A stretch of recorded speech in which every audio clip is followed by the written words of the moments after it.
Hey everyone, welcome back to our official YouTube channel. Today I'm going to show you how to configure SSH keys for Bitbucket in just a few minutes. If you are tired of typing passwords every time you push or pull code, SSH keys are the solution. Let's get started. SSH keys are a secure way to authenticate your identity when connecting to remote services like Bitbucket or GitHub. Instead of using passwords, SSH keys use cryptographic authentication. Basically, an SSH key is a pair that consists of a private key and a public key. When you try to access Bitbucket, it checks if your private key matches the stored public key. If they match, you get access. No password is needed. Bitbucket is a Git repository hosting service just like GitHub and GitLab, but with a stronger focus on team collaboration and CI/CD deployment. If you are working with Git repositories in Bitbucket, setting up SSH keys will make your workflows smoother and more secure. First, to create a new SSH key, run the following command. Replace your mail with your Bitbucket email, then press enter to save the key in the default location.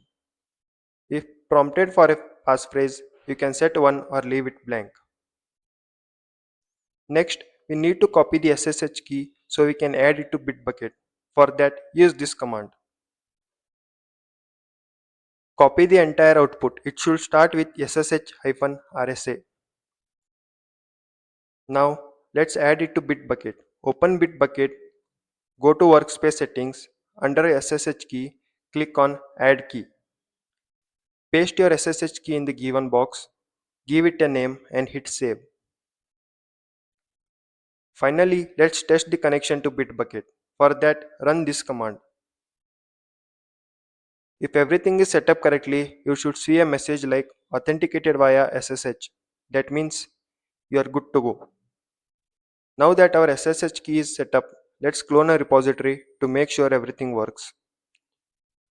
Go to your Bitbucket repository, click on clone and select SSH instead of HTTPS. Copy the SSH URL which looks something like this. Now go back to your terminal and run the above command. If everything is configured correctly, the repository will start downloading without asking for a password. And that's it. Now you can push and pull code securely without entering your password every time. If this video helped you, don't forget to like, share and subscribe. Let me know in the comments if you have any questions. See you in the next video.